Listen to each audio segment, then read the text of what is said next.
The heat is leaving Florida, at least the big-time excessive heat, but the tropics are heating up, and Florida could be impacted by some rain as a result of a tropical wave. There is a lot to get to, guys. What's going on? I'm certified meteorologist Jonathan Kagas. In this video, we are going to talk about this big pattern change that does remove some of the heat, but also increases storm chances, which may be great for your lawn. I know mine is crunchy.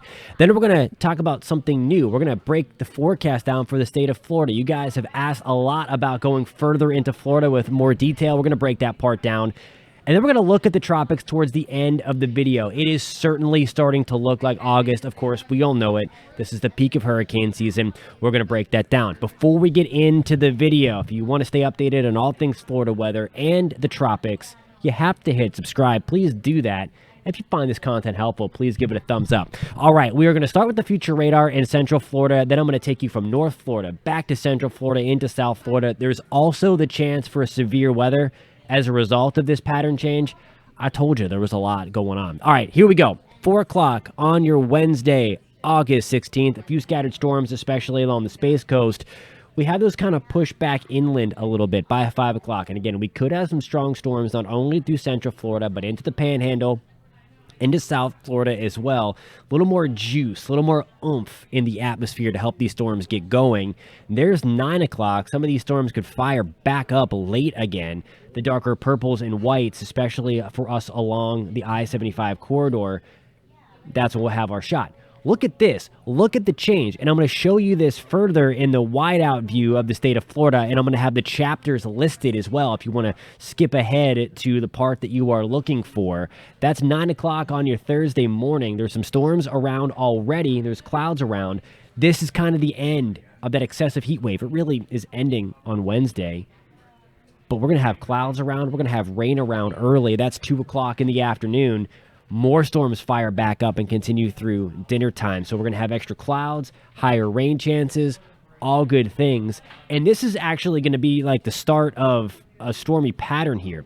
Highs as we get in through Thursday going to be back to the upper 80s and lower 90s. We're going to go back, though, to Wednesday because this is for Wednesday afternoon and Wednesday evening, August 16th. Here's that severe weather threat. I'm not talking about an outbreak here. It's just that a few of these storms could get a little rowdy at times once we get into the afternoon and really the evening. Most of the state of Florida, from Panama City to Tallahassee to Jacksonville, all the way down for us into Fort Lauderdale, Naples, Fort Myers, in that marginal risk for severe weather. Again, 1 out of 5, and that just means again that one of these could get a little beefy, if you will, and potentially cause some isolated damaging wind gusts. Now, all of these, as us Floridians know, are going to produce a lot of heavy rain and frequent cloud ground lightning. So while they may not be listed as severe, they are still dangerous. We've had a couple of run-ins with people getting struck by lightning in the Central Florida area over the past couple of days. Now the storm chances have been ramping up. So just please keep that in mind. Please be careful. I'm going to show you why the pattern is changing in a couple of minutes. But what I want to show you now, and again, if you want to see that, you can kind of scrub across. You can find the time code for that in the description below. But notice here, there's 4 o'clock. We have storms around Naples. We have storms around Belgrade into Fort Pierce, St. Cloud, Orlando. Firing up through 5, 6 o'clock, that continues. And then look at what happens tomorrow. We start to get that flow off of the Gulf of Mexico.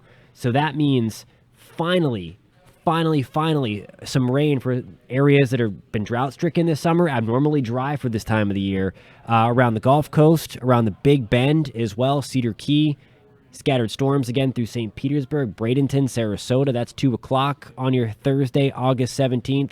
There's 10 o'clock on Thursday. We still have some scattered storms around Belgrade through Fort Lauderdale, a few sprinkles around Miami as well. All right, so this is what we're doing new. And post in the comments if you like it or not. I want some feedback for you.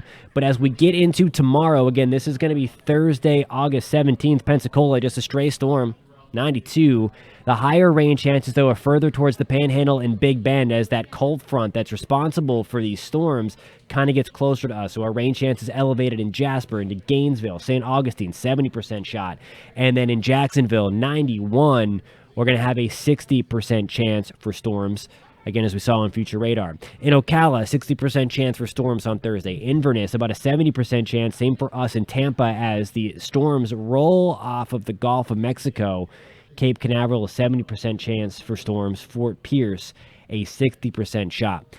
Into South Florida, Marathon in the Keys, 92 with a 20% shot. A little drier for us, but you see where the elevated storm chances reside again. Fort Lauderdale, into West Palm, Sarasota, into Bradenton. And again, these are some of the areas that we really, really need a drink, especially, again, that Bradenton, Sarasota, Venice area.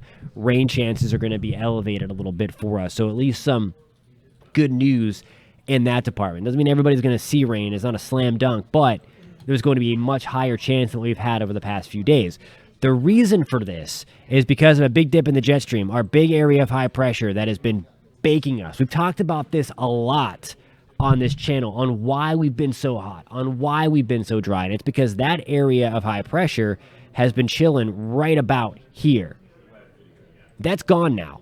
That is back over the west, and that is really bringing a lot of big-time heat to the west and the Pacific Northwest specifically. But as that has happened, we have been able to be, I don't want to say cooler, we're not refreshing by any means, but certainly a little more bearable, more typical Florida heat.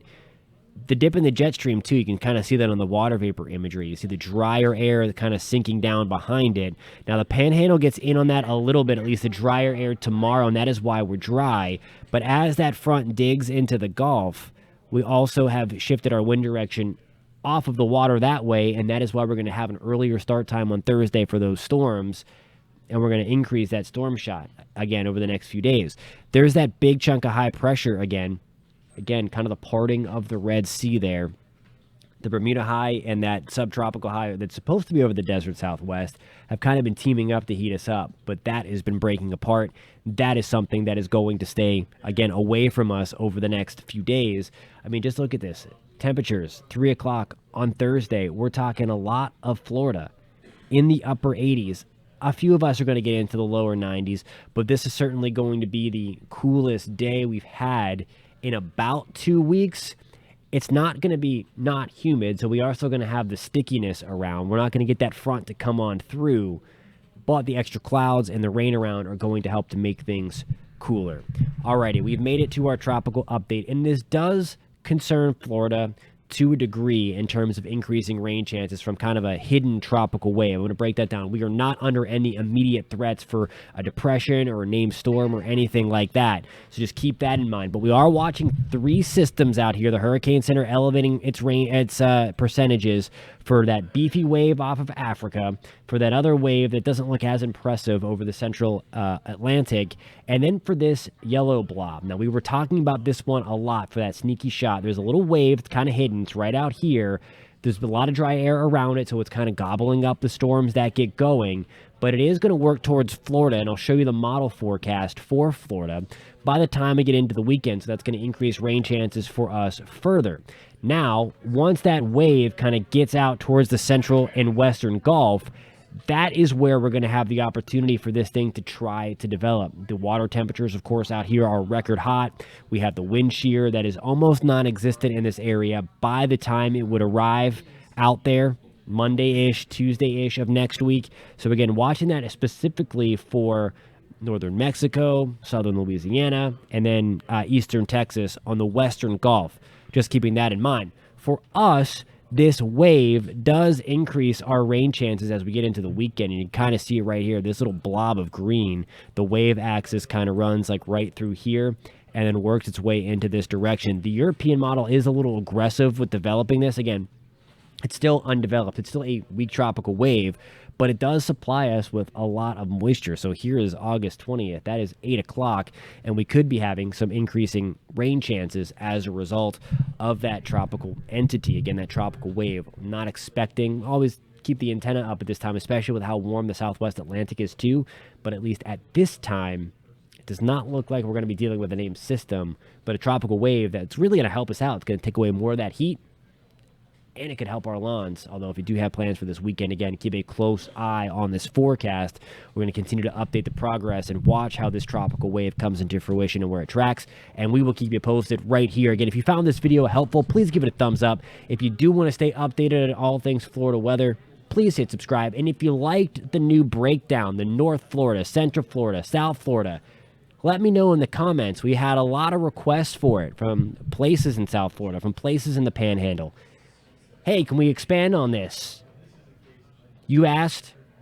I hope we delivered, but I want to know in the comments if you like that. And as always, anything that you would like to see differently on here, I am open to that feedback. Again, please hit me up, post it in the comments, and I hope we'll catch you next time.